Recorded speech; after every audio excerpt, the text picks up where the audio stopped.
Welcome to the Angling Wisdom Podcast, the freshwater fishing podcast for multi-species anglers. I've known Patrick for quite a few years, and there are a lot of people out there. It's an ego-driven industry. It's all about them. To find somebody that really wants to go find anglers for all different species, to bring them in, to give everybody a voice. This is the difference between what Patrick's doing and a lot of other shows. Is there's only a special few out there. I have a very special guest all the way from Wapiti, Wyoming. Yes, sir. Mr. Jim Zumbo. It's nice to actually spend 2.5 days fishing. With a master angler like you, are you kidding me? This is a real treat. Get ready for the culmination of angling wisdom and fun. I'm your host, Patrick Edwards, and this is the Angling Wisdom Podcast.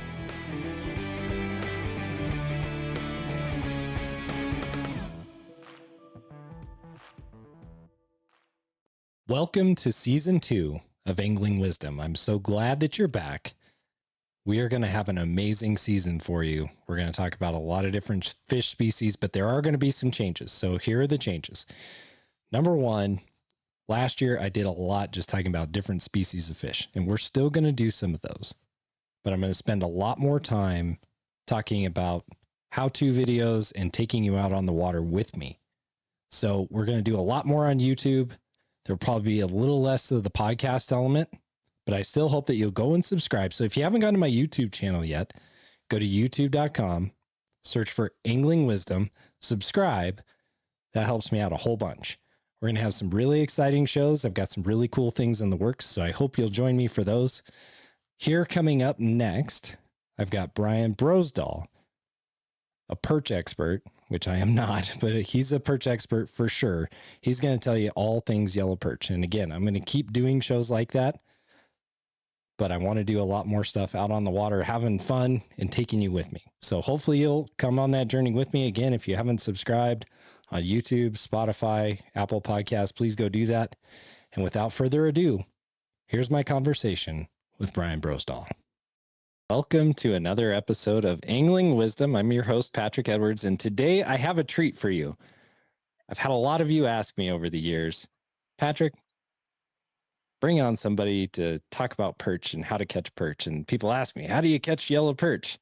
I am not the guy to ask. I'll just be quite frank with you. I've caught some nice fish in my life, some nice yellow perch, but I was never really targeting them. I was usually targeting walleyes or something else and ended up in the perch. So I went out there and found somebody who I've been following for a number of years, and I've had some great guests on my podcast over the years. On the previous podcast, I've had Al Linder, I've had Larry Dahlberg, I've had lots of really cool guys, but I'm super excited about this one because Brian Brosdahl, if you haven't met this guy, he's legit, and he knows yellow perch better than anybody that I can think of. And he's super passionate about them. Like, you have panfish guys that are very passionate. He's definitely one of them. He loves catching them through the ice. He loves open water, and he guides for walleyes. So we may touch on walleyes a little bit too. But bro, welcome to the show. It's good to have you. Hey, thanks for having me, Patrick. This is great. I love it. Yeah, it's going to be a lot of fun. Like I said, I am not a perch expert by any means, but I did some research because this is part of my new show. I want the listener to learn about the species. Like, I want them to learn about the fish, what makes the fish tick, all those things. So I'm just going to go over a couple of things.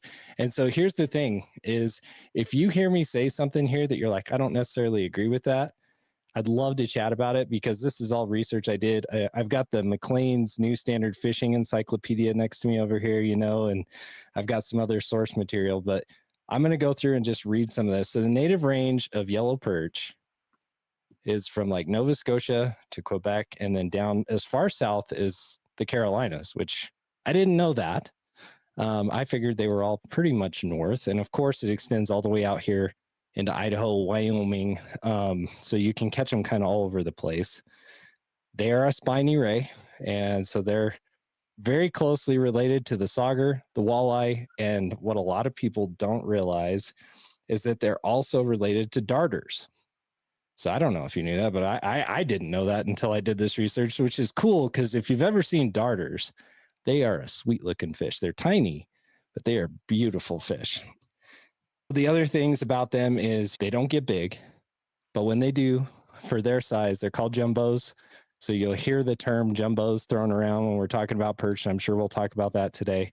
The other thing is, in the Great Lakes, they're commercially fished, which a lot of us know. If you've been following the fishing industry for any period of time, you've heard about overharvest of yellow perch. You've also probably heard about bodies of water where there's too many of them and they're stunted. So yellow perch can be very prolific, and they can also get overfished because they are very willing to bite and they're easy to catch in nets. So that's a little bit about yellow perch. Did I miss anything or misrepresent anything in there? No, they're that pretty much covers them, and they are like a walleye. They're an apex predator, and if lakes don't have anything bigger, like Cascade Lake has trout in it, and has some other stuff, but Cascade, the perch is the predator. So lakes that have that, they become big, they're aggressive, and they feed like a pike or a walleye. They actually hit stuff aggressively. So I think that's in their nature, and that's the nice thing. You can pretty much, when they're biting, you can catch every one of them. Well, and that's the cool part about perch, right? Like I remember being a little kid. So I'm going to take you down memory lane. When I was a little kid, that was one of my favorite fish to go catch. There's a little natural lake close to here, and I would go with my dad. We would wade out, and I would just have a bobber and a worm, throw it on the edge of these reeds, these weed piles and stuff, and bobber would go down. I'd set the hook, bring in a yellow perch, put them on the stringer, and do it over and over and over again. And then we'd fry all these little tiny yellow perch. But they're delicious, but they are easy to catch. And I mean, they are willing to bite. So for kids, especially, it's one of the best fish you can go and try to catch by far. Yeah, absolutely, I agree with you on that. They're willing to bite, and the barometer could be this way or that way. You can make a perch bite, but if there's a lot of food in the lake, sometimes perch can be a challenge throughout the ice belt and throughout their range, and that's where a few techniques help you out. So you mentioned Cascade Lake. So I have a buddy who lives in Moscow, Idaho. So he's only a couple hours from there. He sent me some pictures from a couple of years ago. He went over there and caught some. And I mean, they were jumbos for sure, giants. Yeah, But that's not typical of most perch. Like most of the perch fisheries, you're catching perch in the 6 to 10 inch range, I would say. Is that about right? yeah, and they need time to grow, time to realize true jumbo. And what happens is on somebody's water, they get cropped off before they could really reach that. But if we get a huge hatch, they make it because perch replace themselves with year class recruitment, meaning the more they hatch, the more they're going to survive, just like ruffed grouse or upland birds. The more there are, the more that's going to make it through. And right now, we're at about the best I've seen in 17 to 18 years around here. Uh, Limits used to be high. Perch, by all regards, and this is crazy. If you go back 30, 40 years ago, were considered a trash fish in northern Minnesota. And then everybody's wondering, like, hey man, there's a whole bunch of people from out of state here, and they're taking these things. They're like taking truckloads of them, and they're taking them back to Wisconsin, Iowa, Indiana, and the worst thing they ever did is say, hey, you should really try eating some of those because now people live here are eating them in. But they were bait stealers, and they weren't a real fish because they weren't a walleye. But when I was a kid, we were opportunistic eaters. So we get a big jumbo perch, we're going to keep it. But you know, and I know this comes up later, but some people think that they still think because they found perch that had grubs in them, yellow grub, which is natural occurring in a lot of fish, that they're no good. They're trash fish. Throw them away, or I've seen people want and waste them, and those grubs move through. Yeah. And perch is like one of the best eating fish there is, to your point. Like I know I interviewed Al Linder. He said it's his favorite.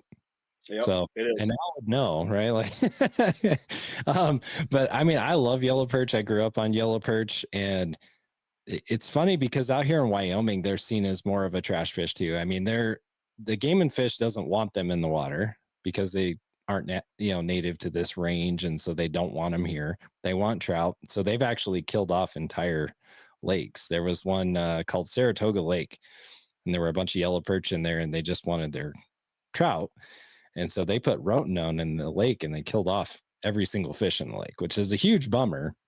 It But I is. also understand that they also took over that lake, like, Yeah. because they can do that. Because, like, to your point, they're prolific, and so it just depends on where you're at. Like, I live next to Boyson Reservoir, which is one of the best fisheries in the lower 48, kind of a hidden gem, and it's Mhm. got jumbos up to 14, 15 inches in it, but Monster. they're hard to find. Yeah. Because when you do find them, people wipe them out, and that's just the way it goes. But I do want to talk about your background a little bit and just have the listeners get to know you a little bit. Tell me a little bit about where you're from, how you got into fishing, why you love it so much, because I know you're an absolute fish nut just like me. So Well, I was born and raised in Minnesota, and I caught my first walleye at 5 years old, and on Lake of the Woods. It was actually a rough day. I do remember that, and it was it was great. I got to reel in a few walleyes. I was hooked after that, and so even if we couldn't go out a boat, it was rough. I wanted to fish offshore, and later that winter, when we went ice fishing, somebody had a hard house, looked like an old shed out on the ice, and we went fishing. And inside there's nothing biting, so I had to walk around, and I was drilling holes, and they thought it was a good way to get rid of me for a while because kids are hyper. But I drilled holes all over the place, and it was a rusty old spoon auger, and I started catching crappies and bluegills all over the place, and I was just hooked. I was just this kid, and back then we didn't have anything like we do now. We didn't have like rods and reels like this. We had stick you stab in the ice. They had tip ups, but I put together a little rod and reel, and the adults thought it was cute. So because I didn't want my line all over the place, and I've never not used a rod and reel since I was a little tiny kid, and I didn't know how to do it. I just as I figured it out, you just put the broken tip of a rod into. You can even tape it to make it work, and so all these years later, I'm still doing it, except I've got super light carbon graphite rods and from St. Croix and everything you can imagine. yeah, it's And so I'm not much washed. fun. Yeah. I remember being a little kid and catching panfish, catching walleyes, those kind of things. I mean, same thing. It just hooked me, right? Like, there's nothing better than catching fish. And, those of us who have that bug and we've been bit by that bug, we all kind of get it. So it just makes it more fun to talk to somebody that's just like that. But I wanted to ask you about yellow perch and kind of, what are some things that anglers just don't understand about yellow perch? Well, Because there's a lot of misconceptions about yellow perch out there. So what would you say are the kind of the top ones? they're not always grubby. Shoreline perch sometimes can't find a crayfish or a school of they cannibalize on their own, or they even eat darters, shiners. If they don't find that, they're going to eat snails, and then they get the waterfowl uh, by the shore, and the weeds passes that grub to them. But if you ever find that, it doesn't hurt you. It's not communicable to humans. You just poke it and it pops out, or fish deeper. Deep perch that feed in the basin are the always clean, and every lake has a different percentage. I don't care where it's at. I have a client I've had for many years, and he has it to the percentages. Like this lake is 13%, that lake is 33%, and it all depends, I think, on the number of waterfowl on the lake. And some lakes are real prolific for perch. They don't just grow big anywhere. That's just something broken in the food chain. It doesn't have enough food. And I think what's happening, our walleye population exploded.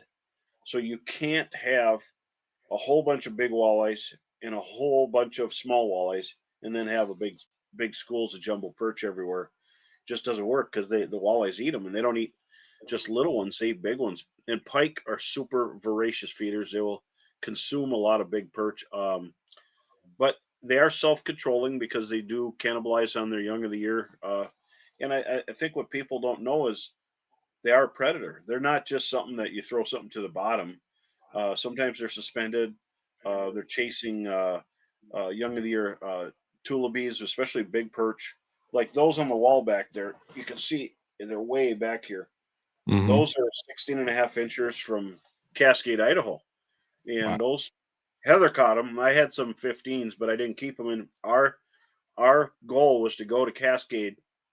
We have perch. Well, I can catch perch 300 feet in front of my dock, but I didn't go there to get a big meal of perch because it's a trophy destination. And so every fish in that lake has a chance to make it to 2 pounds or better. And so we drove over there to try to catch these. And she sat in a spot all day to get one and all day the next day to get another. I caught a bunch. I drilled a million holes. So there's something to be said about waiting them out, letting them come through. Big perch can be the first to hit. They can be super aggressive, but bigger pressured perch, and that lake's getting a lot of pressure. You should see it about 9 o'clock in the morning, the community holes. The fish will move away. Not everything's going to get completely exterminated in a lake. There's always some that, instinct kicks in and they move. Yeah, that's interesting because there's a couple of guys here locally that have it figured out, and they put the hurt on them, but there's always still some perch, to your point. Like they find a way to survive and to move around. I remember one day you talked about being suspended. Oh my gosh. It was July 4th. I was out with my dad and my grandma, and we had this little tiny boat. This was years ago when I was in high school, and we were trolling for walleyes and ended up picking up a whole bunch of like 13 to 14 3/4 inch perch. Amazing. It's like, and they were suspended in like, I don't know, 20 feet of water, over 40 feet total. Don't know why. I'm sure there was something they were eating in there, but it was just like, hey, this is fun. We had a great time. I think it happens more than people know because in the middle of summer, whether it's late spring, summer, or early fall, a lot of your young of the year, your hatchlings, your shiner hatches, your tullaby hatches, your every kind of fish that swims there, their hatches all swim under the surface of the water. And so when you get bug hatches in the summer, coronamids are a bloodworm in the mud, but when they come up, they become a midge fly. And all trout fishermen know what a midge fly is. It's like a mosquito, but it's puffy and it's like water. And they just gorge on those things. The minnows eat them, the perch eat them, but they're eating the minnows up there on the surface. And I see a lot of bottom dwelling fish move up, especially when you get clouds of minnows. And the minnows stay at the top. And even walleyes, which are known as a bottom dweller, move up.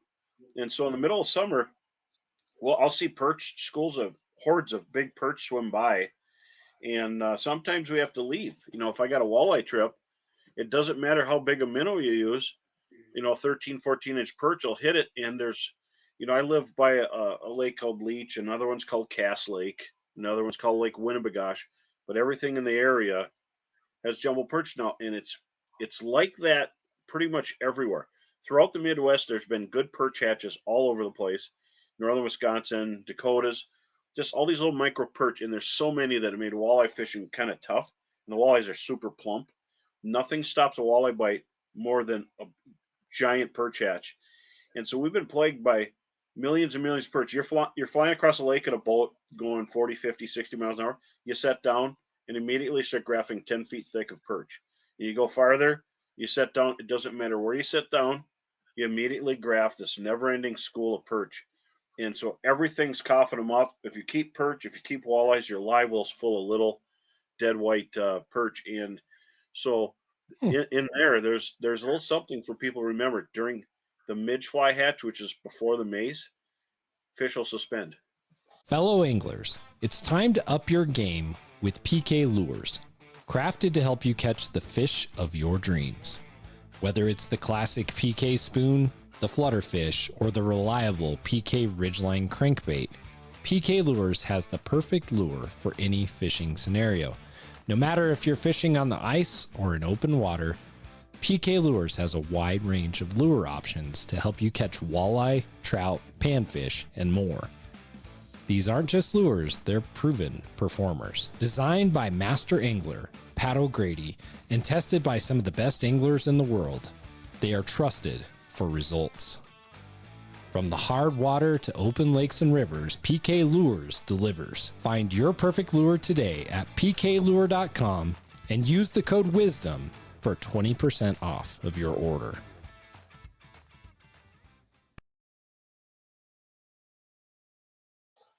That's pretty It was interesting. a long way to get to the answer. I'm sorry. No, that's great. It was like that this year on Boyson.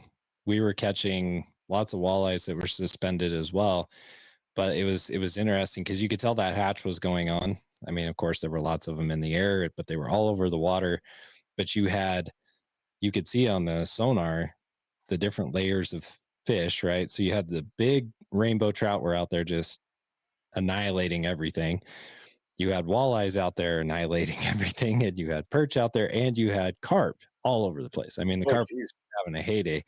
So it was pretty cool to watch. And that was in June. That was in like late June. They were just everywhere. I mean, it was just Yeah. fish all over the place. And we were in 50, 60 feet of water, but you could troll around and have your limit, just Oh, nothing yeah. fly, which That's was fun. And what happens here? It's June is a midge fly month, but they never really stop. I mean, there's always some coming out, and it gets real tricky because then fish get off the bottom, and technology helps you locate them. I have a hummingbird that I can see the fish no matter where they're at. We still got to make them bite because yeah. we have people checking for weeds and for zebra mussels at every axis on the big lakes, and they get the brunt of the of all of humanity every day. And they would say, well, today there 90% of the boats had all forward viewing and they had down rods on their boat. And they said, how they do? Nobody caught anything. So Really? people go out there and we see them, and then they just swim away. And that's therein is the catch. How do you catch them? And the same with ice. And I love ice fishing. I've been guiding now for close to 30 years. And when I started, it was it was not good. It was a starving dog kind of thing because there wasn't a lot of extra trips out there. There was no social media. When I got a trip on the phone, I had to go home to my answering machine and press it to find out if someone called me. Now your phone blows up in the boat and you've got this date booked, that date, and you just all you have to do is press this and that. It's easy to be a guide now, but it's hard to get fish every day, and that is the reason why there isn't more guides. You really got to be galvanized. You got to know a lot of stories because sometimes it just takes a little bit longer, and then boom, you crush them. And then every day is different though because everybody's got a different level of what they want. Hardcore anglers who want to unplug and they jump in a boat with you, they want to get lots and lots and lots, like the best day of their life, better than Canada in that day. But people who are new are so much fun because they love everything. And I just like taking people that have never fished, never had a quality bite because it blows their mind, and they're not spoiled on, oh yeah, we caught 25 walleyes last night at our house on the lake. And you got someone that fishes maybe twice their whole life, they're going to have a blast. And I love that. It makes my day. And I love guiding. I love guiding the experts because sometimes I can find bullet holes in their plan. And I like guiding new people. And on the ice, I'm limited, but I still take a handful of trips. And if you call me for ice fishing, you get me because I get people. Well, who do I get? What part of your crew? I said, I don't do no crew. I don't want to I show am them the where I fish, and yeah. and you don't want to gamble with your name because you get somebody that really don't know what they're doing, and it's going to be a whole day of catching nothing. And I don't want that. I take people, and what would I do if I didn't take people? I would go fishing. So, and I Mhm. got to make money. Yeah, exactly. No, I think that's great. Like guiding is a tough business, and the technology has sure helped though, like with being able to Oh, I don't I don't have the fancy sonar, right? I've got the older hummingbird stuff, but it works great. Um, but it really comes down to a skill. Like because I hear a lot of guys talking about like, oh, it's ruining fishing. I'm like, I don't think so. Like I've been with guys and we've used it and it's fun. Like hmm we were using it for lake trout through the ice, and that's fascinating, man. yeah, Because you can see how they're interacting with your bait, and you're like, oh, they don't like that. Try this. yeah. So it's pretty fun. But getting back to perch, so I want to learn from you. So let's pretend that I'm on the boat with you, right? And we're out fishing. I want to know like what is the life of a perch throughout the 365 throughout the year, starting like right around ice out and then coming full circle into winter, because I think that that's one of the things that fishermen need to understand for any species. If you want to be successful at being an angler for any species, you have to understand what they're doing throughout the year and why they're doing it. So can you just take me on like a journey? Let's start at like late ice and then just work our way back around to the middle of winter and just kind of see Sure. where that goes. So first man created the wheel. No, okay, I won't do that.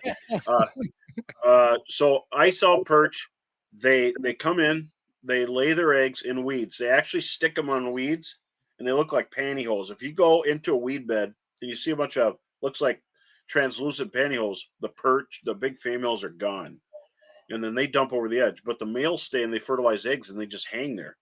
And the males are the best thing this spring. If you get a big female perch full of eggs, don't kill 50,000 eggs. Let it go, because everything in the lake eats their young, then their young become big. Whatever survives, if it's like 5 out of 50,000. But so the males, when they're fertilizing eggs, yeah, they're messy in a boat. Just don't point them at yourself and take those. But they're all meat. Where the females are so distended, they have no rib meat at all, none. It's just a. It looks like this. This is what their fillet looks like. Where the males have the full, the full triangle. And so the females dump over the edge and they lay there, the first deep edge.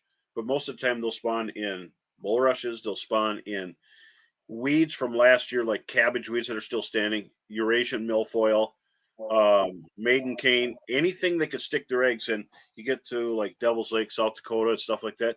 They're using brush, in smaller brush near the shore or the old shoreline, whatever's laying there that they can stick their eggs. And they get into places because they sense water temperature, so they'll run just like walleyes could sense a particulate temperatures in that 2 to 3 degrees difference. So they run up into rivers and bays and follow the current. Well, perch will be right alongside them and they interdisperse out there, which is really good for survival. But after they spawn, you can still catch the females without the eggs, so a little less guilt free, the bigger ones. And they'll be nearest the weed bed, but over the edge. So, and that's when, even in the spring, want to use like even ice fishing jigs, little things like that, and Mm-hmm. put one wax worm on it, and you got to set it right in front of them. And the best thing is, if the deep water is only 12, 14 feet, you can see them with your eyes. Some of the lakes around here, you can see a quarter and 20 feet of water on the bottom. Some people say they drop a quarter, but the Secchi disc reading can be really, really gin clear, even 27 feet of water. So you got to be careful with your boat shadow. So you got to sit still. I use talons, which are the anchors of my boat. I put them down, and then I just wait, and eventually they come back. It's if you're not patient, it ain't gonna work. You could spot lock with a trolling motor too, and the new ones are super quiet. They're brushless, and Mm-hmm. then pitch to them. But there's a lot of pitching down that clear water. Dark water, they'll sit right under your trolling motor in 9 feet of water, and sometimes they're attracted to sound. I have clients that have been with me for many years, and I don't take everybody perch fishing. For one thing, I don't want to clean because it's a high volume limit. I don't want to clean perch every day. Who does? But a It's lot of guys hard. know that It's they hard take. on a fillet knife, man. Their skin is like sandpaper. Yeah, and my Bubba's surviving. I bought it during COVID, the last one around here, and it's still alive. So not a sponsor of mine, but hey, good job on that because I had 7 knives go out on me the year before. But okay, get back to perch. So the females will sit in the deeper water, and then when they start rising up is about when the water temperature gets in the low 60s. They'll be in the greenest weeds, whatever's coming in. Every lake's got, whatever's got northern milfoil. Uh, Cabbage is super good in this universal. It's everywhere. In all the different weeds, Eladia, everything. Eurasian milfoil is good. Even it starts greening up really fast, and it's the annoying invasive that grows a massive amount of fish. The stuff that got Eurasian milfoil, the lakeshore owners hate it because it mats up on it, but it creates dynamic schools of perch, crappies, bluegills, bass. But so the perch move into the weeds and become more aggressive. And that's where using an underspin, like an underspin spinner head. I don't know if I got any. Oh, I do, but here's a big version. You'll outfish any jig. You got to have that little spinner, but in a small size, and just put a minnow on there. And a lot of times, I'll just double hook a minnow on that and use an 1/8 ounce. And the perch will come to that spinner head before anything else. even under a boat, and this is an ice fishing spoon, but I'll use a flashy spoon like that with just a minnow head or a crawler. Take the treble off and thread the crawler on there, and they just come in to kill it. So June, but all you need is a jig, an underhead, underspinner jig head, like a deep V, and fathead minnow.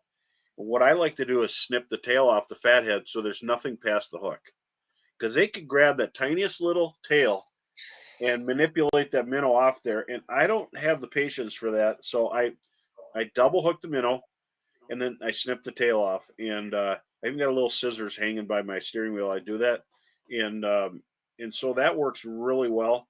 Of course, they love night crawlers, but a perch could take it off from 10 feet away. They're so good at removing bait.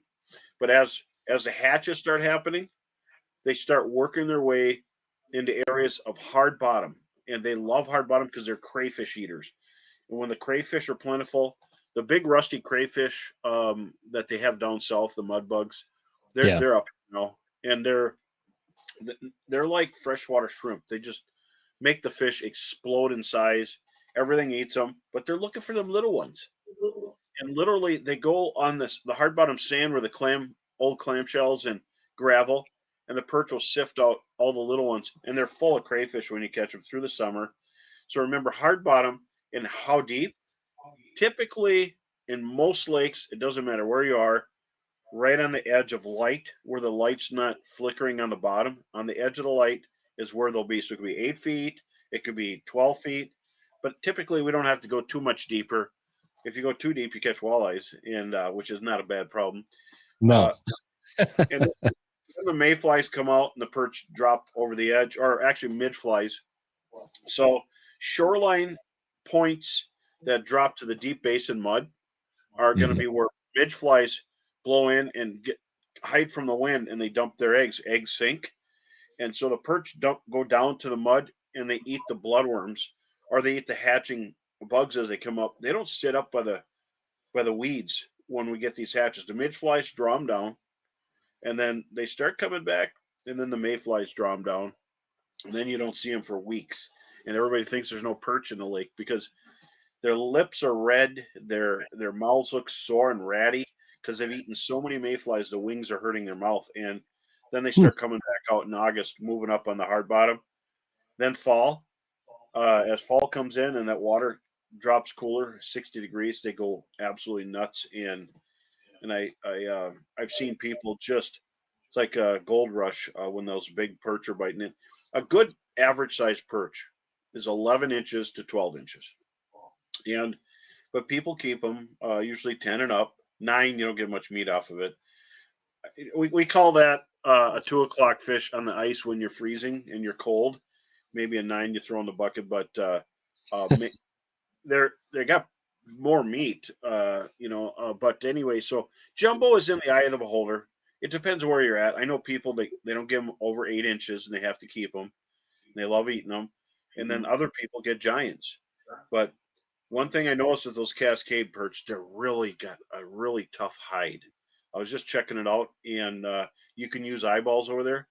I couldn't poke them out of those perch, because you don't need them for the taxidermy. I couldn't poke them out. You had to use a blade. They're so strong, and I could pop an eye out of a perch in any other state pretty easy, but they got a membrane there that is super strong. That's the only difference that I've seen, and their skin is really tough, but forage, maybe they get there's a lot of alkali, a lot of calcium, so probably it all helps. But jumbo perch are firm, white, flaky meat that are good with everything, every recipe except ice cream. I like that. Well, and the fall bite is on right now. Like I said, I've seen guys that are just hammering them. And I mean, we have a big reservoir here. So in that situation, if you're fishing this like Wyoming Canyon style reservoir, right, where you've got lots of rocks, lots of points, some soft bottom areas, where would you go start looking for them first? Whether you're deep in the backcountry or gearing up for your next hunt, Kifaru has your back, quite literally. As someone who's broken their back twice, I can speak to the unparalleled performance of the Kifaru packs and frames, From their industry-leading backpacks built for extreme durability to ultralight shelters that withstand the punishing elements, Kifaru gear is engineered for those who demand the best. Customizable, rugged, and made right here in the USA, Kifaru is trusted by hunters, hikers, and explorers who refuse to compromise. Visit kifaru.net/wisdom and discover why Kifaru is the ultimate name in outdoor adventure. Well, they're going to be in the hard bottom areas, any food shelf that has mud nearby and weeds. So it's the second step of the 3 steps. They're always Okay. going to be there, hard bottom. And some people look deep and might catch some. Your active ones are going to be up there in 10, 15 feet of water. A jig and a minnow, underspin jig and a minnow. It's going to work great. A crawler, if you can figure out how to glue it on or something, I mean, they just take them right off there. I got something for you. So when I was a kid, it used to tick me off to no end because we go through crawler after crawler after crawler after crawler. If you get some sucker meat and you snip that thing into strips and you can loop that because their skin's pretty tough, right? And hook through the skin 2 or 3 times, you can get a lot of fish on that thing before you have to add something new. Oh yeah, and you know, adding meat or some people go to the grocery store. This is something out of the Michigan area. I've talked to people from, you know, Illinois, Indiana, Michigan that use popcorn shrimp like you'd put on a salad. And I'd be Mhm. afraid that I might want to eat it myself, you know, so I don't want to bring it. But Why not? and I've actually taken a crayfish because here rusty crayfish are an invasive with a benefit. You can eat them when you're staying there on the lake, so you can eat them. There was no limit. Now there is a limit, 24 dozen, and you can use them on the lake where you're at because they started finding out that the crayfish boils are huge, and people who actually know what a crayfish boil is come here and say they're the cleanest crayfish, but they had to protect them because there's some quiet commercial operations that were just getting truckloads of everything. It always turns into that, doesn't it? But Yeah. those little rusty crayfish, I used to hate those things, and now they are so important. I don't want to see them go away because they support such a big biomass. And Lake of the Woods has them. Lake of the Woods has some of the biggest perch in the United States. Before I went to Cascade, and we went 6 years ago. That's the last time I was there. It's super busy now, but we wanted to go check out this thing you heard a little whisper about. Yeah. And before I left, I got a 16.5-inch perch on Lake of the Woods. And I'm like, oh, I'll get these out there. But she did. I didn't. Well, that's impressive. That's a giant perch. So after fall, where did the perch go? Well, first, you know, here's the thing. If you're on a landlocked lake, a big lake like you're on, they're absolutely going to be near the edge of the greenest weeds and near that food shelf. And then they're going to dump over the side for the first muddy basin. Some places that'll be 30, 40, 50 feet. And perch will go all the way to the bottom. I have a lake over here that if the perch disappear, I have found them in 84 feet of water fishing eel pout. I had a camera that only went down to 75 feet, and I could look down there and watch the eel pout coming in. And I seen a couple of big old football perch come up to the bait and touch it with their nose and just take off. And then we caught one that was smaller. It was a 13-inch or so. Perch can go in extremes in depth, especially. But early freeze up is a continuation of the fall bite. They're going to be right where the guys are getting them right now, and it'll be good until their first huge cold fronts of the year. As ice gets thicker, if the ice is clear and it's cracking and stuff, they need cover and they need to be in the weeds. They don't like that. That ice is super noisy sometimes when it gets cold and then warm. So they got to have somewhere to hide in the weeds. And morning and evening is best on clear lakes. They get really aggressive. And if you're on a chain of lakes, you got to watch out for neck downs and narrows. But if you drill, don't just walk out there and say, "Oh, leap of faith." No, you got to drill, measure it, be your own advocate, and measure the ice and make sure there's 4 inches. But where the lake drains into another lake, that would be the bottom, wherever the water's going out is going to hold most of your fish because the warmest water of the basin comes up right there. But it's also a place you really got to check and be careful and don't go outside of your holes. That is a good spot. And if there's weeds, if there's hard bottom area nearby and an old channel, it's going to be loaded and big bars and structures that attach to the shore, but more than anything else, creeks and old riverbeds that lead to the shoreline, because there's still going to be a bunch of minnows dumping out all the way up till January, and then the fish take off into the deep water, just mud flats. And what separates one mud flat from another? They search around, and when one perch sees a mayfly down in the mud, just partially covered, he'll start rooting around. And when they do that, they go berserk. That's why when we're using spoons, like these tungsten spoons here, you Mhm. drop it in mud, you pound it, it gets the perch, their spines come up, and they start getting aggressive. And it once if one of them goes, they all go. And so during cold fronts, I call end of January, February, it is time to catch perch. When you find them in the deep basin, you got to have heavy stuff, and they are attracted to their own colors, like that perch. That's 100% tungsten. It's Northland, so when they say it's a certain weight in tungsten, it really is. It's packed with lead. So that was nice last week. Fire it down. If they're not biting, we can get real tricky here. Tie a little hook, little tiny hook with just a maggot. These are white; they're kind of hard to see. There you go. You can see it Yeah. there. I'll show you. This is kind of my hit list of hooks. Of course, I always have red glow. Yep. And then chartreuse, orange, and then purple. For whatever reason, on some bodies of water, just makes them go nuts. And then use size 8. Here's a cool gamma a hook. It's really gnarly looking, but I'll put that little line underneath my spoon, Mhm. and I can get that out of their throat without a lot of damage. So when I get a deep hooked fish, I open their gills, and I don't touch their gills where the needle nose, but I go over their gills, and I turn the hook with minimal amount of tear. Because for one thing, I don't want my fish to be dead all day if I'm going to keep it, and if I'm going to let it go, I want to make sure it lives.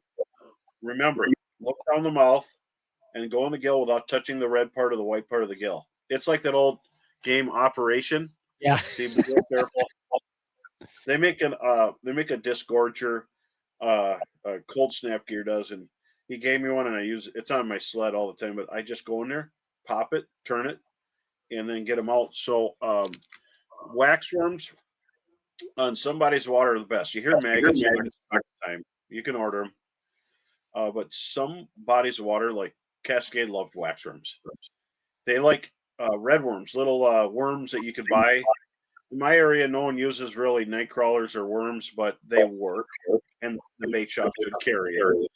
But waxies are that's a super good bait. And if you're going to a bait shop, don't just say, "Okay, I'm going to get 1 tin of waxworms." Your gas costs more to go there. Get the 3 basic food groups. Get some minnows, get some waxies, and get some maggots, because those are the leeches, crawlers of the winter. Yep. And think small, because they're eating bugs the size of that.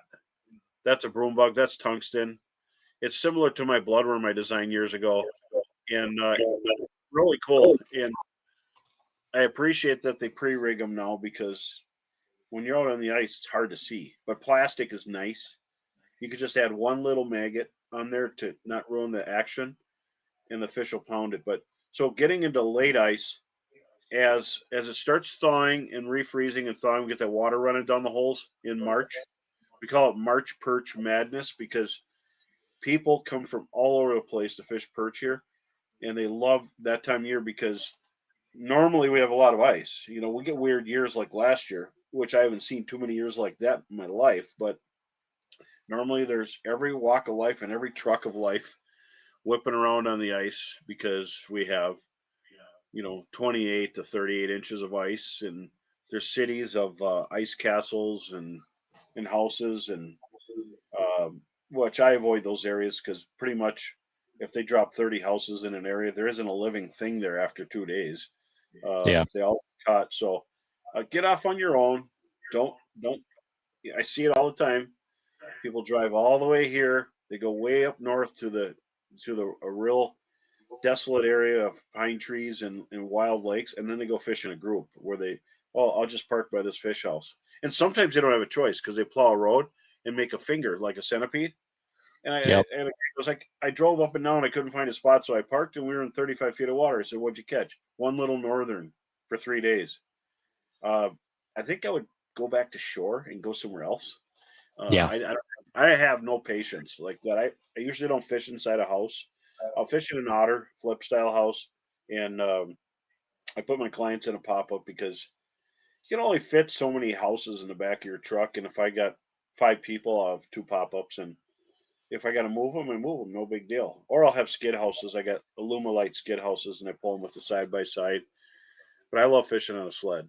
If I can have any way to fish, a snowmobile, you are rocket man. You could do anything. You could go anywhere. Super long, wide track, and I don't know why people just stick with 20-inch tracks.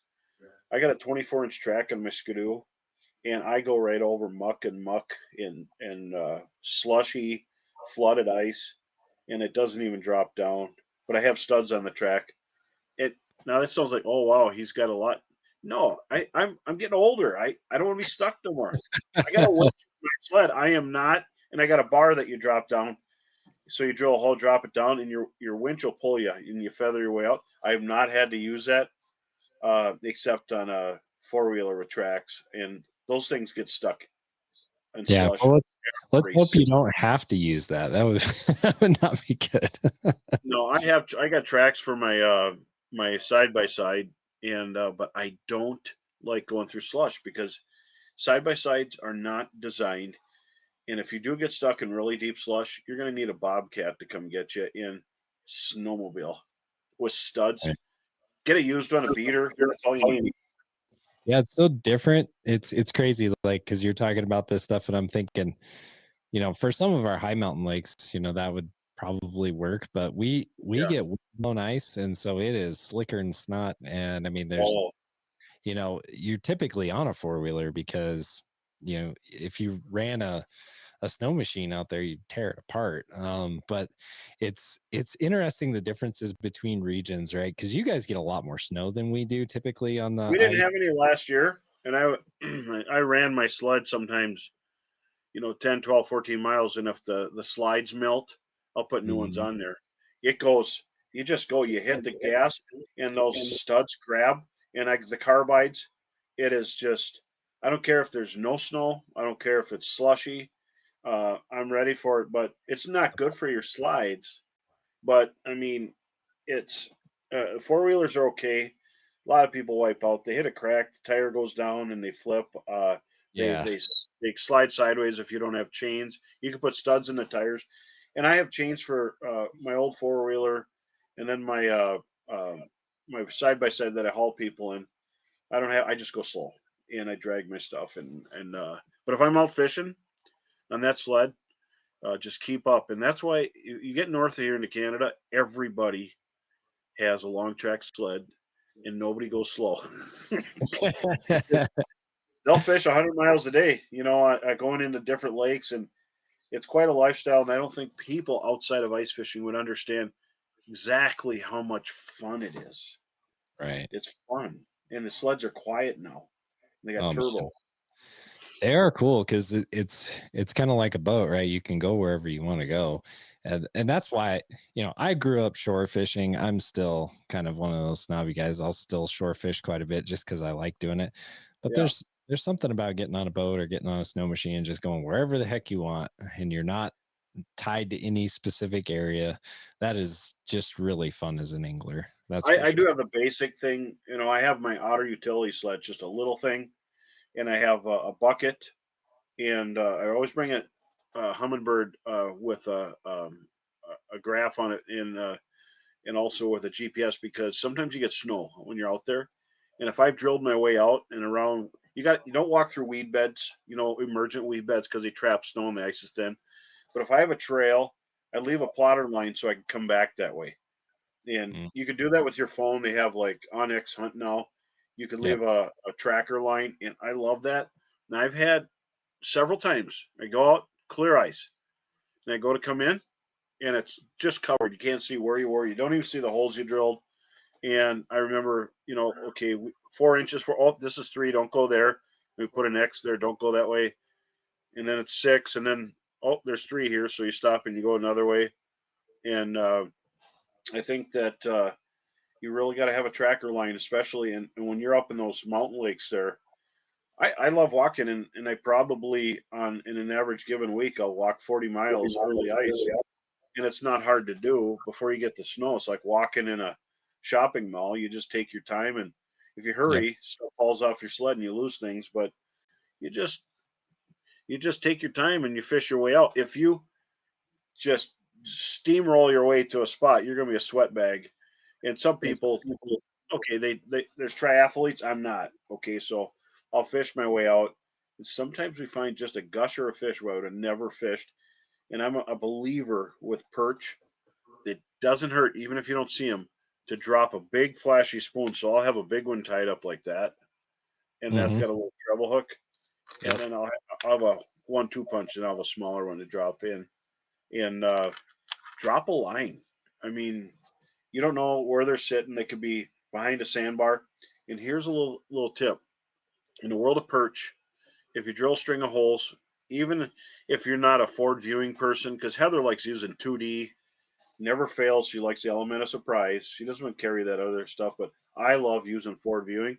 I'll find the perch moving on the bottom, drill the holes, put it down, and I can watch their behavior as they come up to eat it. And I absolutely love getting on those fish and catching them. And they're a schooling fish, like catching. Sometimes you get on a whole bunch of largemouth or smallmouth bass, and they're only 2, 3, 3.5 pounds, and you just have fun. You catch them every cast sometimes, and perch are like that. They're like little bass, and they fight to a certain extent. But if you're using heavy line and a heavy rod, I have really light Syncroy rods with very soft tips. If anything even touches that, you get them. And I'm using mostly 3-pound test. They got nowhere to go. If you're in Dakotas and you're fishing a brushy slough, then you probably want 5-pound test, to pull them up out of the brush. But they got nowhere to go, and make a sport of it. And that's the whole thing. We're chasing after a small fish that's bigger than another small fish. Wrap your head around that. It's a little striped thing, but it's a small. So most people go, yeah, that's not a big fish, but it also ain't small because it looks like a Nerf ball. And so they can't wrap their head around it until they're eating it, and they have it fried at a local restaurant. You bring the fillets into some of the restaurants here, and they fry up your perch. They panko them, they pan fry, whatever you want, and they serve you all the sides: French fries, beans, toast. I mean, that's living. That's fun. That's the best, man. I'm a huge sucker for perch, walleye, crappie, all of those fish, and we do big fish fries around here. I've got one of those big fish fryers with the baskets, and so you go out, you have fun with people, you catch fish, then you fillet them up, and typically I'm teaching people how to fillet their fish, and then you take them and you show them how to cook them, and people are like, man, this is the best thing ever, and it is such a good thing, and it's a good community thing too. I think that super healthy for you too. It's protein. Yeah.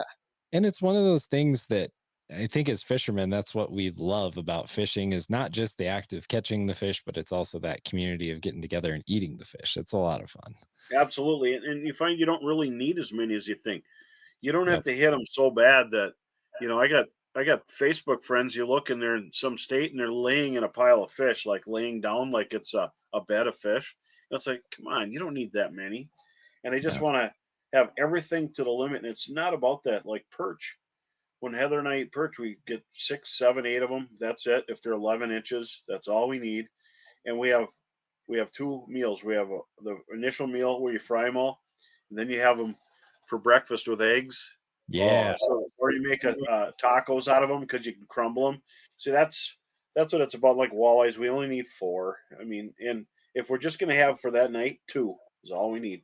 And but catch them, they're fun. I got to say, with forward viewing though, it was very entertaining. How I always ask the agents, how did people do? And sometimes they go, well, the warden said that everybody who had a down rod had fish. Their live wells are just full, and they're worried. Then the next time they go out there, there's a whole bunch of people at forward viewing, can't make them bite. And but they're not fishing for fish. they're fishing fish all the time. They're following them around, and keep doing that. Keep following them around. If they move away, I leave them alone. Yeah, it's kind of an interesting thing, right? Like the technology is great, but still, like some of those things that we just have done as anglers, sometimes they're just what it takes. Sometimes, I'm a firm believer in that, and that's why I really have this show. It's like I want to understand the fish species better. Because Yeah, on the days when it is hard and you can't just like be like, well, there's a school of fish over there, we'll go fish them and then we're done for the day. When that doesn't work, then what do you do? And exactly. how are you going to understand what that fish is trying to do at that time of year? Because they may be, have just spawned, like you said, and they're laying on the bottom going, oof, that was rough. Yeah, And then they're trying to recharge. Well, how do you target those fish, or do you just leave them alone and you go find the males like you were talking about? So yeah. it does make a difference. And then also, there's a little thing that I do is I chase temperatures. So from freeze up, you go to the age of the ice that's the oldest. So you go to the shallow lakes, to the deep lakes later that freeze later. As they're venting, it takes a lot longer. But in the spring, when it comes for perch, I target shallow lakes, which they spawn earlier, they recuperate earlier, and you're fishing males and you're catching females. Or lakes that are deep and they haven't spawned yet, so you can catch males and get pictures of big females. So it's shallow to deep, deep to shallow in the fall. So in the fall, when the lakes have all gotten cold, they get in that cold water period, the 30s to 40s, and everything slows down. Then I go to the deeper lakes, and they're still holding at 48 to 55 feet degrees, and they're still in like yeehaw mode. So no one lake is the same as another lake. There's similarities, but I chase the temperature from warm to cold, cold to warm, and that's a spring and fall, early winter thing. And the age of ice is super important. And outside of that, just know that there's little edges you could do. So if you're on some lake bombing, just know I'm out of there. I'm not going to go there because I'm going to be on the lake that's the warmest temperature in the spring. And sometimes nothing's good. You get heavy wind and cold front, and there's nothing worse than super low pressure. You get low pressure. I would almost rather just take the people and go target shooting with a gun, get some targets, and it is. You'll see 200 fish, and they will be offended at everything you offer them when the pressure. And I've had 3 trips where it was everything we could do to get bit, and we did get bit. But I don't like those days. I love moderate and I like higher. That's what I like. Yeah, that's awesome. I I just love fishing, and so I'm typically out there no matter what. But to your point, it would be fun to go shoot clays if you know that the fish aren't going to bite Well, because you're just shooting. or you just go where there's pike because pike, they don't care what the pressure is. They're the cookie monster. And if it's really low, you have epic pike days and you're just like, why are these biting? Because they're mad and they got sharp teeth and they kill everything. So pike are the most reliable fish. As Heather always tells me, they're so reliable. When the other fish are resting, go catch some big pike. And Yeah, I've been in tournaments where you're watching everybody in a lake. And you see the nets coming out and they go to net it and you see a big snake curling up in their net or shaking like crazy. The next boat, another pike shaking like crazy. Literally, no one's got a walleye. And about 2 o'clock, the pressure moves a tenth, and all of a sudden, that's when everybody's scrambling to get their 5 or 6 walleyes, whatever it is in the tournament. And I've been in that, and it's just amazing. I had a tournament once where we had one fish, and we had 20 minutes to go, and got all of our fish except for one, and got second place. And I made it in. The guy behind me got DQ'd for being late. So it's like when they bite, they bite, and it yes, doesn't matter what you have for forward viewing. And I've been around some of the best anglers, and when I used to do the FLW walleye tour and all that stuff, I wouldn't see anybody on some of the spots I fished. And then take off in the first morning, you'd be going to your spot, and you get there, and there's 3 boats there, and it's the biggest names in fishing, and they didn't get there by missing stuff. Let's just say that. And right. you're talking, they could be 200 miles any direction on Lake Oahe, and they're right there. And you're like, holy cow, these guys are good. And then you're like, well, I found it too. So But I haven't done the tournaments for quite a few years. I'm guiding and then do tournaments, come back to guiding. I just decided to have more energy for my clients. I love tournaments. I love them. And I've done well on some, and I've turned the page upside down on some to see me at the top. Um, but I have had my times, and I've had multiple over top tens and third places in the FLW, and I think that all helps, that edge. And that was before forward viewing. I couldn't imagine now. It's up the game. But we did a tournament this fall, no forward viewing. It was a fundraiser for cystic fibrosis, and some of your top names completely bombed because they're so reliant on seeing and throwing at a video game. And so the fishing was bad, low pressure. So we just picked a good bottleneck point with some current and just stayed and kept fishing. We didn't get any extras. We caught 8 fish, weighed our best 5, and got 4th place. Missed a couple bigs that would have moved us up to first place, but you know what? It was the most relaxing day I've ever had in the last 3 years. You didn't look at any screen. You didn't care because you didn't see them on anything, and we were totally unplugged, and it was the most relaxing tournament I've ever been in. I gotta say, and that was for a fundraiser. It was a good cause.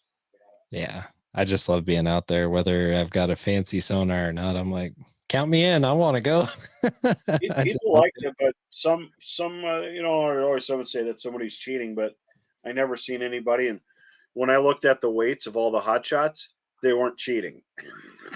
Yeah, no. They still got to make those fish bite, to your point that you said Yeah. earlier. Like, whether you have the technology or not, you still have to get the fish to bite. So you have to have skill. And most of those guys that are using that stuff do understand a lot of the fish behavior. They kind of know what they're doing. I mean, they really do. Because their dad taught them, or their grandpa taught them, or their friend taught them. Like, they get it.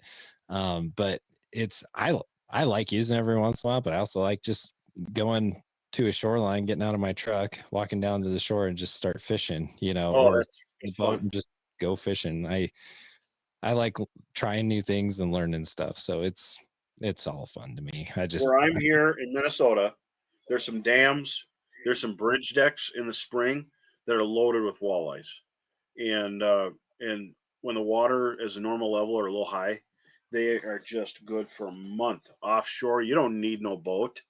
And Yeah. then summer, in some of these neck downs, jumbo perch show up, and you catch jumbo perch like crazy off a bridge. And then towards August, bluegills come through because they sit in the current and they don't have to swim to feed. They just hold, and then the bugs go by them. And there's Yep. always something. There's always something on chain of lakes and bottlenecks and below dams, and it's all timing, or above dams. There's current there, Yep. and there's a whole lot of shore to be explored. I fish shore in Florida. I have 2 beach carts in the garage that I accumulated because I was that guy carrying everything like an idiot on the beach, walking through the sugar sand, sweating. So then you see someone pulling a cart with one finger with balloony tires. Like, I want to get one of those. Yeah. So I got into it. I have a Florida map book marked with all these different pompano spots and where I can catch. And everybody hates ladyfish there. I got ladyfish spots where you catch they're like little tarpon. They jump Mhm. and go absolutely bananas. And redfish. I figured out places to get sand fleas, and there's a whole dynamic ashore in saltwater too. And the East Coast is different because they're getting those sea bass. But I agree with shore. It's very liberating. Oh, I love it. I'm actually towards the tail end of a really good shore bite right now for walleyes because we have emerald shiners in Boyson. Ooh. And when those emerald shiners come through, so do the walleye, so do the crappie, so do the sauger. Like, it gets really, really sporty and it gets really fun. I actually had this will probably make you laugh a little bit. The other night, I was pulling, a big husky jerk because I'm trying to fish something bigger than the emerald shiners and work it through. Well, I had it right at the shore, like within this much water. And this 24-inch walleye comes blasting in, beached itself, grabbing my husky jerk. Like, it grabbed the Wow. husky jerk and ended up on the shore flopping around. And I was Wow. like, what the heck? That would get your adrenaline going in the dark. That's pretty cool. But I mean, when they put that feed bag on, man, it is game on. And the bite window is kind of weird because it'll be 15, 20 minutes of just pure mayhem, like Mm-hmm. pure mayhem. I had 8 fish in a row on 8 casts the other day where it's just like boom, boom, boom. Every time you threw out, it was a sauger or walleye. Those are the times you live for. And when you're doing it from shore, it's just so much fun, right? Like you get such a kick out of it. It's like, man, this is why I do this. This is great. This is so much fun. Yeah, I know what you mean. And I've been in places where there's other people fishing and good bites like that, and the word gets out, and everybody's casting the other side. Well, I wait till I get a chance, and I cast down the shoreline and use a 7.5-foot rod, and you reel it next to the shore. In a lot of tournaments, I've had my boat where I could stick my rod down and touch the bottom, and on this side it's 12 feet, fishing a riprap bank, and you're throwing blade baits in 2 feet of water, and you just get little light movements. But I call it hogging the spot. You go straight parallel with the shoreline, right down it, right at the trough, right where it goes from 1 foot, and it makes a little trough before it breaks. And those fish, I have spots like that on a lake where there's people who had boat lifts, and they have their gravel blowholes, and you throw crankbaits and twitch them across there down the shore, and you get maybe 3 or 4 over here this cast and over here in the public access. So I love fishing parallel to the shore in the fall and in the spring when when the walleyes are shallow. It's fun. yeah, the parallel thing, I've been doing that. I remember being at a place that was kind of busy, and they just keep casting, and after you hook a few, next thing you know, they're casting down the shore. Yeah. And people adapt, but if they don't get them, they don't keep doing it.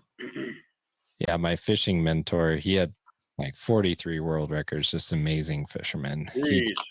He taught me that when I was a kid. He's like, Patrick, the fish are staged up off of this shoreline. So if you're just casting out into the middle of the lake every time, you're fishing over a lot of water with nothing in it.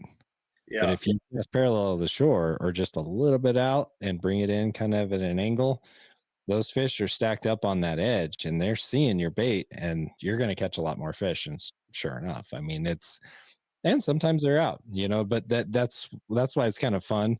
I teach my kids, it's like when we fish a shoreline, it's like, okay, we spread out, you start parallel to the shore on this side and you work your way out and around and you kind of figure it out, right? Like, and you'll start to catch fish in a pattern. Sometimes you'll find out that you're casting the top and they're not in the top. So then you cast something that'll get to the middle. Maybe they're not in the middle, and then you start working the bottom. But I mean, that's fishing, right? And that's just basics of like the progression you have to work through to find the fish when you're shore fishing. That's just what you got to do. I agree. But so much fun. So I wanted to get to a couple other things. I know I've kept you on for an hour already. Can you believe we've been at this for an hour? It feels like we just started. We've covered a lot of the ground that I wanted to cover, but talk to me a little bit about, over harvest, some of the trends you've seen with that, because in Wyoming, you can keep 50 perch, and it doesn't matter whether they're 14 inches or 54 inches. The state doesn't care. And so talk to me about that, because me, that's an issue. I would rather see like a 25 limit or a 20 limit, something to kind of keep that from happening, because guys will do that. You talked about your buddies that you see sometimes they're like laying in fish. Yeah, that happens here. So talk about what that does to a cycle for perch and kind of how that affects the fishery long term. well, I think first of all, wherever you're at, it should be, you guys should all get together and agree on something, which sometimes is tough, but sometimes you'll find even the meat hogs that are just out there just to fill buckets, they want to keep the fish there forever. They don't want them to go away. And the people who are a little easier on the lake still want fish. So you got to agree on how many to take, and less is more. You don't want to take everything. In Minnesota had a no limit, then 100 perch limit, and they said that it could not sustain itself, and they went down to 50 for 1 year, then 40 total possession, 20 a day, 40, and it's holding. But if a large percentage of the ice people come, they could really damage them fast. And I think it's the only double limit we have in Minnesota. We don't have another double limit, and that's perch. It's working when I talk to the large lake specialists, they say it's not sustainable for in the long run because you're going to have collapses as you know all of a sudden on a weekend when it's super crowded, the access to parked up the road and everybody gets them, and then sometimes they don't, but it doesn't take much to fish out of body water. There's not an infinite amount of fish. There's only one number, and when you crack that number, they're gone. And it's happened before here. This is the best perch fishing I've seen in 17, 18 years. And I don't want to wait another 17 or 18 years for it to come back. I'll have a cane, a hearing aid, and people will have to shout because I won't be able to hear them. They'll be old. Yeah, I think it's important to maintain our fisheries the best that we can because we want best for our kids and for our grandkids, and we want people to be able to continue to catch them. So I was curious of your thoughts on that. They're not endless, and actually, the mature perch are a very small percentage of the population. The big ones are easily removed, and they always say that targeting all different sizes is good. So 10 and a half, 11, you got a 12 here, maybe another 10, mix it up a little bit.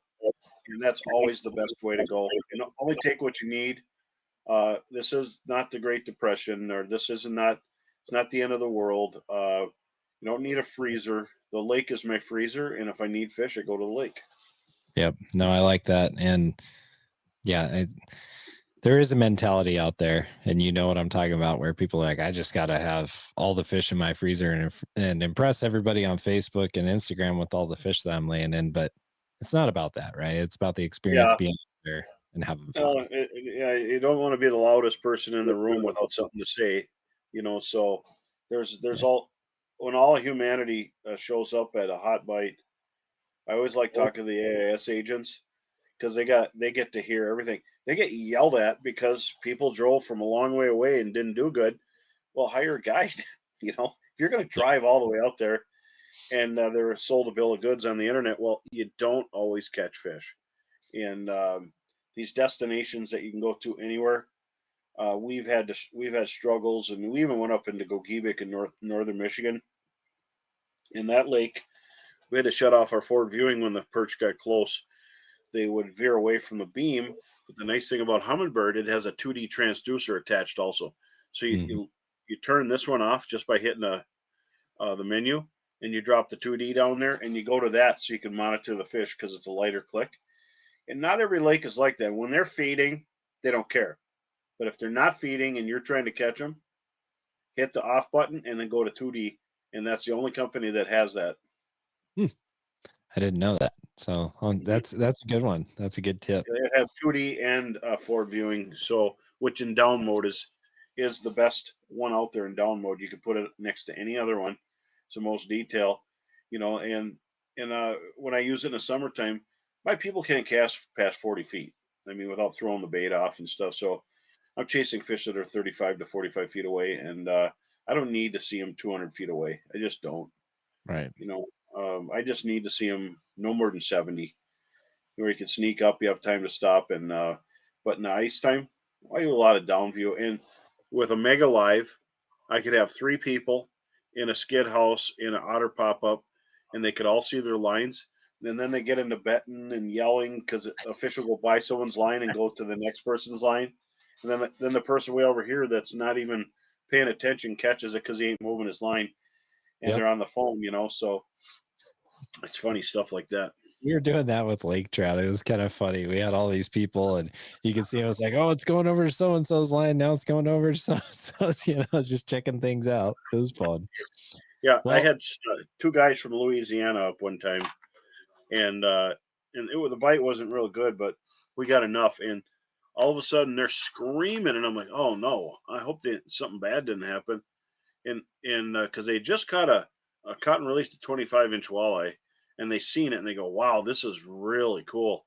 And we're in 7 feet of water, and then all of a sudden they're screaming, and it was a northern pike, and it was smaller than the walleye. It was only like 22 inches, but it raced in and it hit their lure and almost came out of the water, and they jumped and they screamed. So they were real appreciative of the trip, and we caught perch and everything else.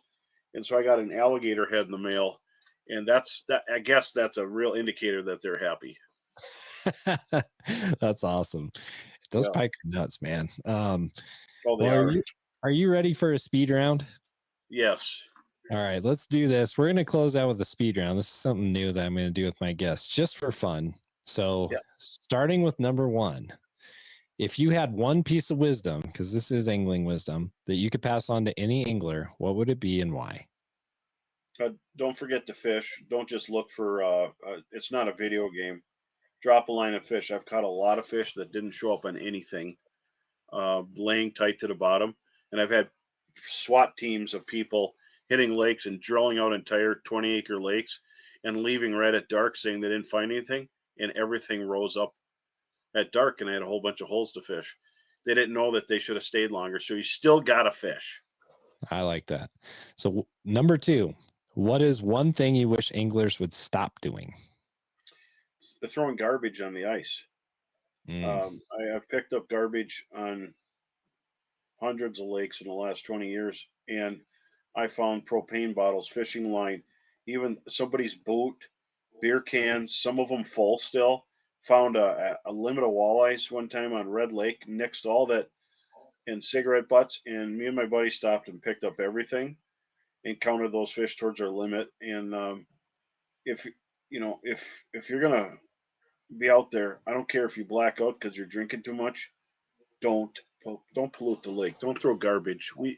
We're above that. Oh, yeah. And we're stewards of the resource. We need to do Yeah. better. All right. Number 3, if you could only fish one more place and fish one more species, what would it be? Where would it be? And why? I would fish what I would call a medium large lake for big bluegills. And if I could only fish one fish, I'd want to catch a big bluegill, those 11 to almost 12 inches, and I would be fishing there until I caught one. And what I mean by medium lake, 3,000, 4,000 acres. Mhm. Some of those lakes still have big bluegills. A little lake back in the woods, they've all been pretty much cleaned out. Pilots who deliver packages across northern Minnesota say in the middle of winter, every lake has tracks and holes. Every single thing, even where you don't even see a trail. How did they get there 20 miles back? They're all drilled out.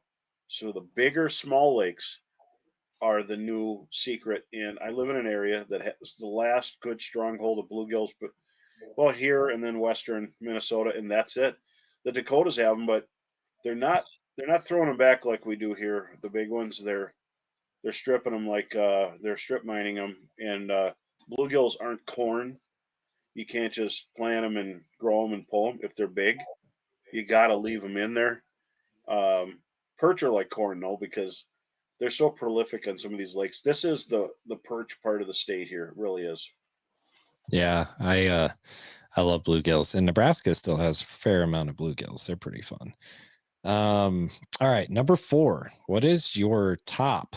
So number 1 on your bucket list location to go and fish still. Oh, that's just turn me loose on Fort Peck with a little Oh bit yeah. of time, and not this little bit of time like when I used to pre-fish for the FLW. I'd have 2 days, a couple times 1 days, and I still get in the top 10 sometimes. But turn me loose out there. Don't tell me anything. No preconceived notions, and let me just go see what I can catch. And I don't Oh, care what I catch. The smallies, the northerns, the giant suspended walleyes, and what else is out there? lake Lake trout. trout. Yeah. There's Turn perch me in there loose. too.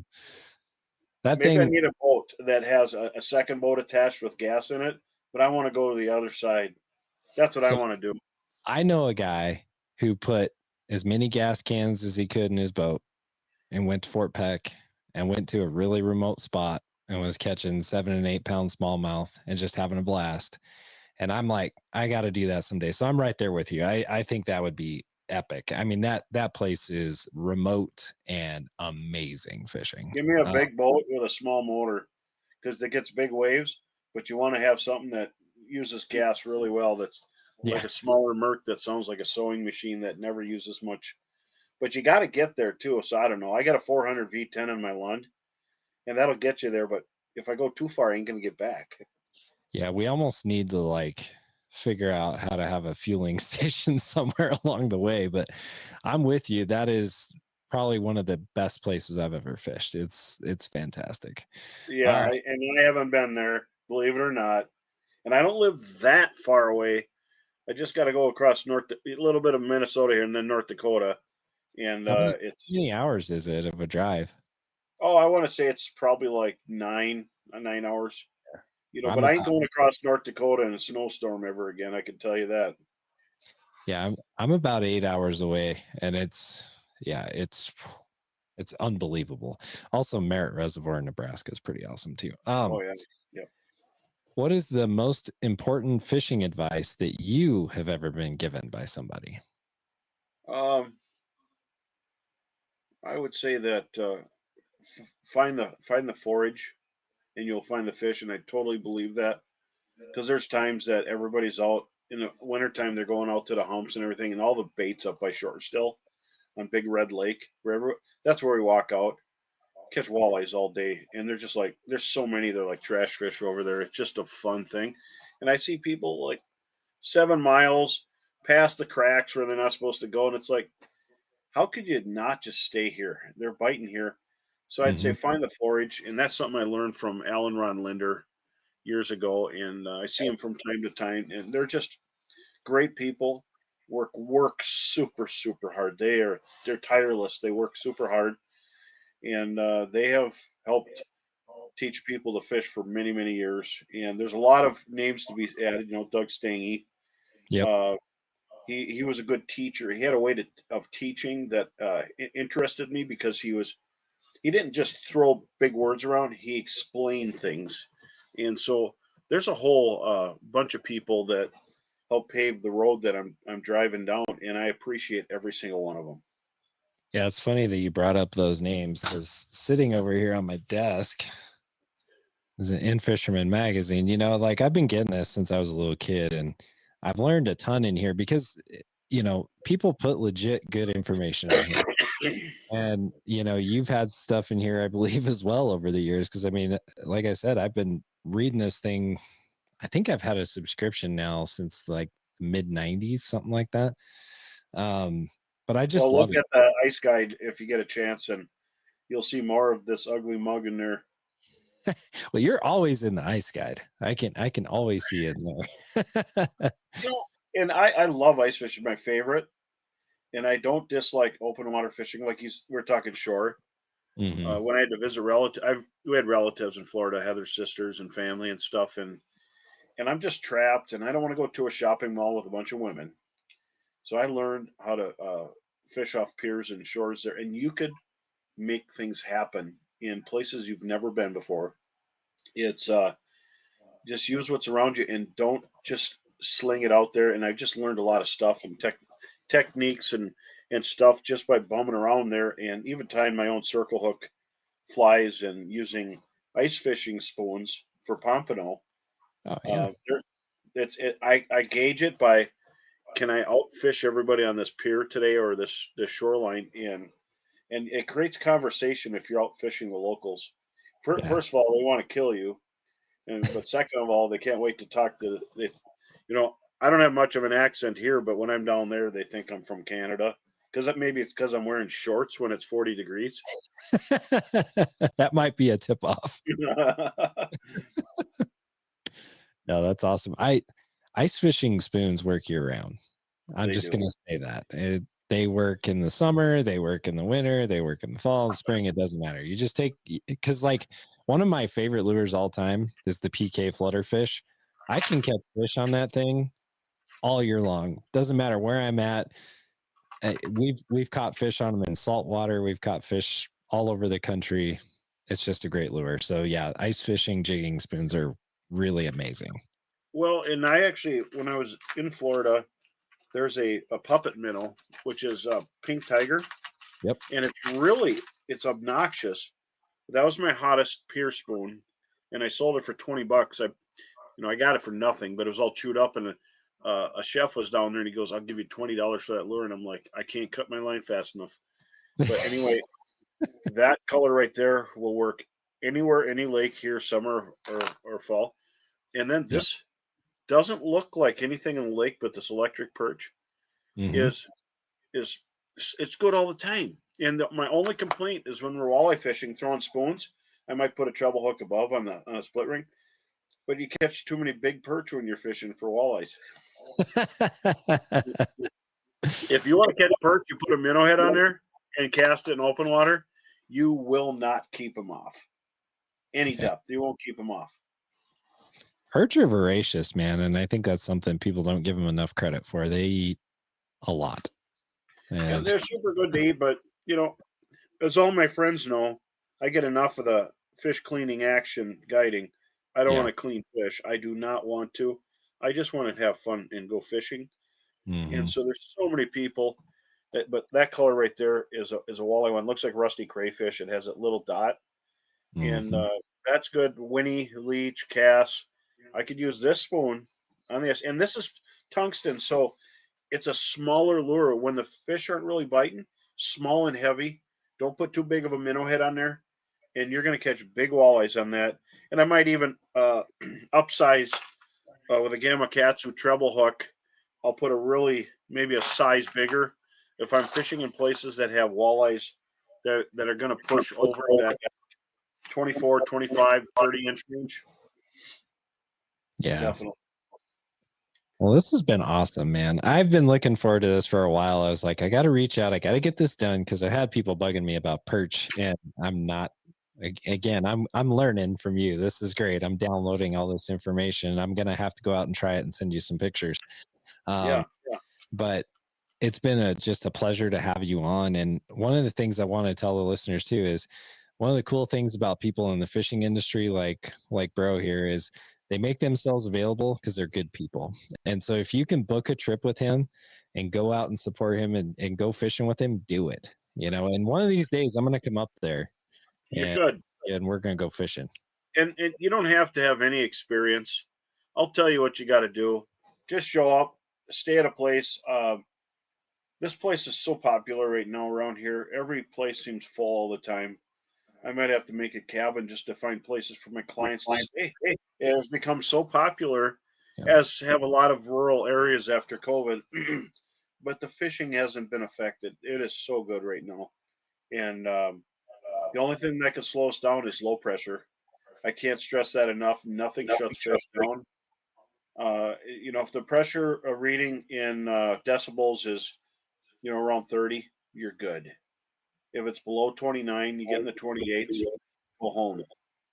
No, I'm just kidding. Go for northerns, as Heather said, the most reliable fish. But still go. But anyway, thanks for listening, and I appreciate you having me. Heck yeah. And be your own advocate. Drill holes when you go on the ice. I don't take a step without checking. And if you're a social influencer, you better not be on less than 4, because if you can't prove what you're on, the charts say 4. So social influencers that are on less than 4 inches of ice shouldn't be on the internet, because the DNR says 4 inches on foot. And I learned that a long time ago. I've traveled all over the United States. You just got to keep it clean. And there are people go on a 2, or they brag about 2 inches of ice, but you're in that trapdoor situation. I'm a heavier guy, but I know that. But if you're a social influencer, don't influence people to go through the ice.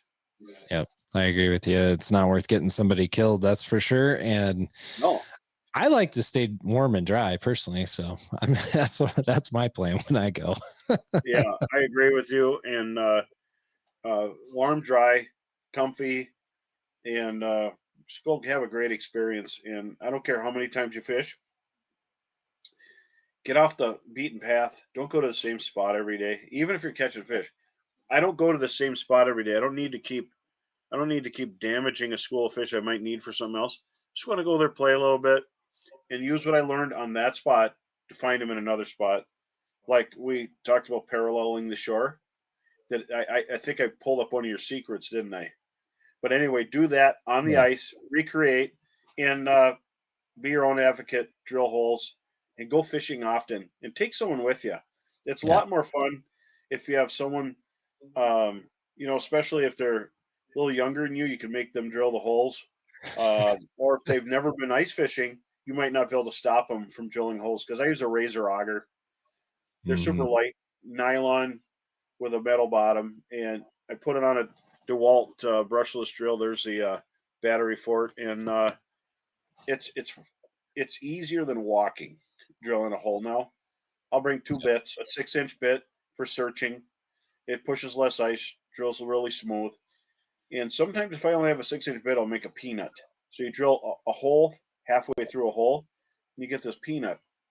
But don't make them too big so that people can lose their boot down a hole. But occasionally, if you need a peanut, if you're catching a big lake trout or walleye, you could put two 6-inch holes together. And if you do make a 3 holes, put a stick in there to mark it for people. Yep. Yeah. Always be conscientious. And going back to what you said, clean up after yourself. Be a good steward of the resource and make it nice for everybody else, because that's one of my biggest pet peeves is people leaving junk on the ice or just on the shoreline in general. It's like, you don't need to do that. Well, at least they were drink induced. There's people who aren't drunk that are leaving stuff on the ice, and I just don't understand. They think that, well, someone's going to be along, but I filled my truck with garbage at times on busy lakes, and there's some stuff I can't get off the ice. You need, fish house bottoms and stuff like that, but leave it like how you found it, clean, and let's help each other out. Let's not ruin it for everybody, because as population grows and resources dwindle, we got to take care of what we got. Even though there's a vast amount of lakes between us, take care of them. I mean, don't need to end them. And take care of each other. So all right, brother. It was good to have you on, and I'll end it here. But yeah, thanks again for coming on. I really appreciate it. Absolutely. And anybody gonna be out there, come check out some of my seminars or my podcast too. And I appreciate you having me on. Everybody have a great ice season. All right, man. Thank you. Angling Wisdom has been brought to you by TB Custom Rods, Kufaru, and PK Lures. Don't forget to subscribe to Angling Wisdom on YouTube, Spotify, or Apple Podcasts so you don't miss any of our new episodes. Also go to anglingwisdom.com for more fishing content. Until next time, I'll see you out on the water.